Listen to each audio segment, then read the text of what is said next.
안녕하세요, 여러분. 수진이입니다. 오늘은 좀 무거운 이야기를 해볼까 해요. 요즘 경제 상황이 얼마나 어려운지, 앞으로 우리나라가 어떻게 될지 고민하시는 분들 많으시죠? 저도 마찬가지예요. 뉴스 보면 머리가 지끈지끈. 근데 이런 이야기 그냥 어렵고 딱딱하게 들으면 지루하잖아요. 오늘은 제가 수진 스타일로 쉽게 재밌게 풀어드릴게요. 끝까지 들어주세요. 요즘 경제 상황 솔직히 말해서 답답해요. 우리나라가 뭐 잘하는 게 뭐 있지? 하고 딱 생각해보면 반도체 말고는 떠오르는 게 없어요. 예전엔 자동차도 잘 만들고 조선도 세계 최고라고 했는데 이젠 경쟁력이 예전 같지 않다네요. 그런데 그나마 남은 반도체마저 흔들리면요. 여러분, 이거 상상하기도 싫죠? 환율은 오르고 성장률은 떨어지고 수출도 줄어들고 이걸 삼저 쓰나미라고 부르는데요. 이게 정말 무섭습니다. 트럼프 전 대통령이 다시 등장할 가능성이 높아지면서 상황이 더 복잡해지고 있어요. 이분이 다시 대통령이 되면요. 정책이 엄청 강력해질 거래요. 예전엔 중국에만 관세 폭탄을 날렸다면 이번엔 전 세계로 확대한다고 하네요. 심지어 모든 나라에 10%씩 보편 관세를 매기겠대요. 무역 흑자를 많이 내는 나라들은 그야말로 직격탄을 맞겠죠. 우리나라도 예외가 아닙니다. 더 웃긴 건요. 트럼프 대통령은 너희 나라 물건 이렇게 많이 사주는데 너네는 왜 우리 물건 안 사? 이런 논리래요.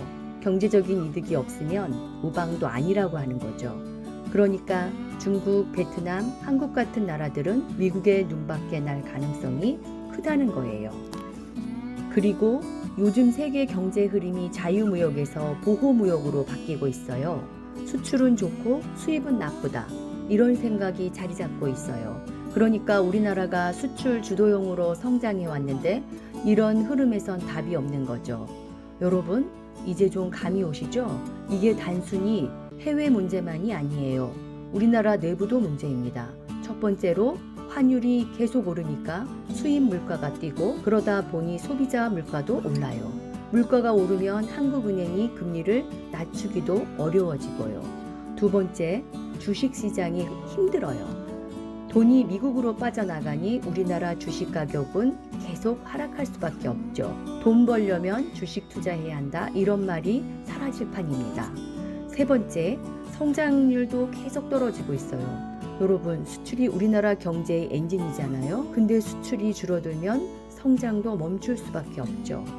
게다가 우리나라 사람들 너무 부동산에 올인했어요. 집값만 띄우려는 정책을 계속하다 보니 가계부채는 산더미처럼 쌓이고 소비할 여력은 바닥났습니다.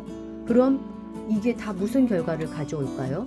바로 삼저 쓰나미입니다. 삼저 쓰나미는요, 저성장, 저수출, 저투자를 뜻해요. 이게 고환율, 고물가, 고금리보다 훨씬 더 무서운 이유는요, 단순히 외부 요인이 아니라 내부적으로 문제가 많아서 해결이 쉽지 않기 때문이에요. 그렇다면 우리는 이 상황에서 뭘 해야 할까요? 제가 몇 가지 말씀드릴게요. 첫째, 부동산에 몰빵하지 마세요. 집값이 안전하다는 말은 이제 옛말입니다. 분산 투자가 정말 중요해요. 둘째, 한국에만 투자하지 말고 글로벌하게 시야를 넓히세요. 우리나라 경제 비중이 전 세계에서 1.7%밖에 안 돼요. 셋째, 빚내서 투자하지 마세요. 대출로 집이나 주식을 사는 건 너무 위험합니다. 넷째, 스스로 공부하세요. 유튜브나 인터넷에서 남들 말만 듣고 투자하면 큰 코 닥칩니다. 여러분, IMF 때도 그랬어요. 믿었던 시스템이 무너지고 피해는 결국 개인들에게 갔죠. 이번엔 그런 일이 반복되지 않도록 우리가 깨어 있어야 합니다. 경제 상황이 어렵다고 포기하지 마세요. 지금이야말로 각자 도생의 시대입니다. 오늘도 끝까지 들어주셔서 정말 감사합니다. 구독, 좋아요, 알림 설정 잊지 마시고요. 우리 모두 함께 잘 이겨내봐요. 건강도 꼭 챙기시고요.